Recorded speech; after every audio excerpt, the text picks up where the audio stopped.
Yo.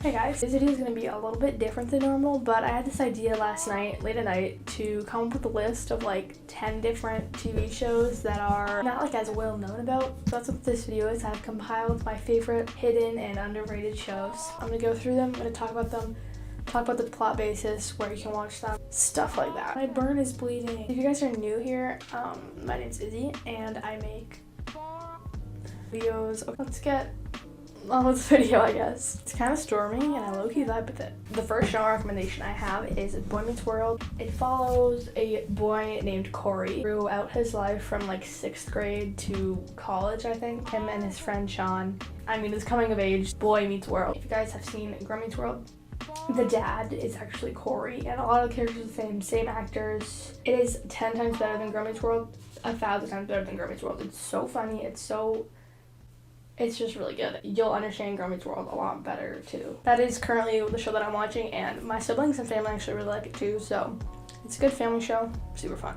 There's definitely a lot of relationships to root for in the show, so if that's something you look for in like romancy, like relationship goals, definitely the show for you. The next show is One Tree Hill. It's on Hulu, and it follows the story of two brothers named Lucas and Nathan, and they have the same father. He's a really shitty guy. Lucas was raised by his mom, and they're in the same town, and they want to play basketball, and so there's some sports aspect to it. And then it's also like, it's a show about high school, so if you like that, definitely recommend. There's lots of fun romances in the show, definitely a few relationships that I would root for and that I freaking love. I know some of my audience members are like younger, like if you're in middle school, this show is the show for you to get into like more teenage shows, because this is one of the first like teenage show that I watched, and I loved it so freaking much. I literally have an edit account, go follow it, Only One Tree Hill with 3 L's.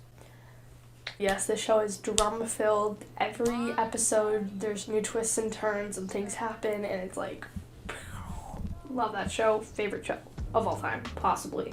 Not really sure. Okay, the next show is Rick and Morty. It's a cartoon, and it's about this grandpa who has alcohol issues, who comes back to live with his daughter and her family, and him and his grandson Morty, so Rick and Morty. They go on these adventures, and Rick's like a crazy genius, and the show is so funny. It's literally hilarious. It's so entertaining. You will like the show. The language and the humor is kind of crude, so if you don't like that, don't really watch it. I wouldn't suggest it. And this show is for intellectuals only, so, and it's on Hulu, but episodes are still airing on like TV on Adult Swim. Okay, so the next show I have is Space Force. If you like The Office, you'll definitely like the show. It's on Netflix, and basically it's about this 4-star general played by Steve Carell. He thought he was gonna be in control of the Air Force, so he was really pumped, but then he got placed in Space Force and was the commander of Space Force, and it's so funny. There's a lot of characters that are supposed to be like making fun of people in the government, and it's so fun. And he also has a daughter, and she's like 17 in high school. They live in Washington State, and they have to move all the way to Colorado. We kind of see her adjust with life, and she would like used to be popular, now she's not, and they kind of beef a little bit, and the mom's in jail. It's just really funny. There's a lot of crazy stuff going on, but definitely a good comedy for anyone, and it's on Netflix. I feel like most people have Netflix, so. Okay, the next show is New Girl, and I just recently started this show like during quarantine. It's basically about this girl named Jess. She breaks up with her boyfriend, has to move out, and she ends up moving in with these 3 guys. Schmidt, which is like this douchebag, but he's actually like such a good guy. Then there's Nick, who's like a wholesome dude, who's like cute and fun. And then there's this other guy. He's supposed to be like the token black guy, I'm pretty sure. The first episode, there was a character named Coach, and then they just replaced him right away with another black guy. So that was strange.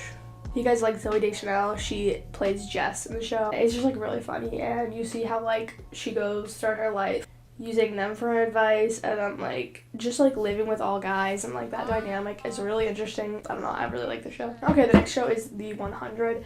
This show is very good, pretty dark, gruesome. Let me explain it here for you real quick. The story follows 100 criminals who are all under the age of 18 who get sent down to Earth in this little thing. They're all living in space, and they just send down 100 of them after a nuclear apocalypse to see if it's safe and you can survive on the Earth. There's some Lord of the Flies aspect. It's like they're trying to figure out how to survive and like how to form a leadership, and it's really interesting. There's like 6 seasons out, but the main character, her name is Clark, and she's bi, so if you're looking for some representation, that's a good one for you. Okay, you guys might view this next one as kind of stupid, but there's this show that I've been watching a lot, and it's called Botched.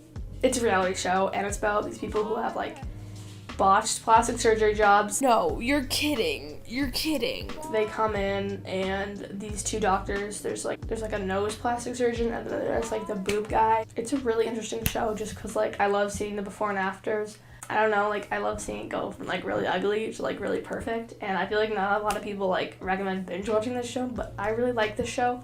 It's definitely one of those like mindless shows you can just like watch in the background. Doesn't really have like a plot because it's a reality show, you know? Like, I don't know why, but seeing all of their like plastic surgery fails make me feel better about my body. So, okay, the next show recommendation that I have is Psych.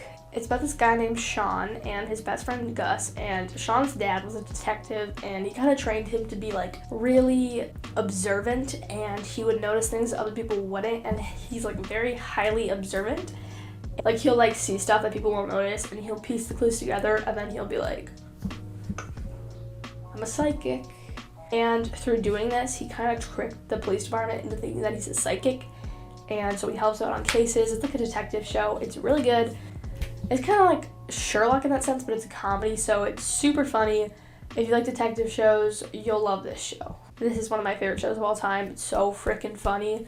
I love the characters. And there's also these 2 other cops they always work with named Lassie and Jules. So they're actual real detectives, and Lassie and Sean, they like beef because Lassie knows he's not a real psychic, but like he can never find proof. And there's like 8 seasons. So good. Lots of cute relationships in the show. This next show, haven't gotten around to watching it, so I'm sorry if it's bad, but I've heard a lot of good things about it. It's called Looking for Alaska. It's on Hulu. So the show's about this guy Miles, and he meets this girl named Alaska. They start to get to know each other, and then this really bad tragedy happens, and everyone's trying to figure out like what happened and why it happened, and like it all happens at this like boarding school, and he joins the school because he wants to gain like a deeper perspective on life, I guess you could say. And yeah, I haven't actually watched this show, but it's been on my list for the longest time. I'm gonna watch it, I promise. Yeah, the show's available on Hulu, and I don't know exactly what the tragedy is, but I'm just gonna put a little trigger warning there. I don't know exactly what the tragedy is. And then another documentary that I really like that I started watching is the Jeffrey Epstein documentary about his ring. And I'm honestly, after reading a lot of the stuff about Trump and the claims of child rape, I think Trump is a pedophile. So that's not even political. Like, back to the Epstein documentary. It's on Netflix, and it's very dark, so trigger warning for sexual abuse because it's like what it's about. But I'm on the first episode, and so far I really like it. It's so interesting, and if you like documentaries about like dark stuff like that, you'll definitely like it. But the first episode, you hear stories from victims, and it's really, really hard to watch, so keep that in mind. But yeah. If you guys like this video, give it a big thumbs up, comment down below anything you want. I know this video is a little bit different. I normally don't do stuff like this, but I kind of liked it. I had fun. I like giving synopsis of shows, even if my synopses were kind of shit. I enjoyed it, so give it a big thumbs up, comment down below anything you want, and subscribe, turn the bell notification, and don't forget that I love you.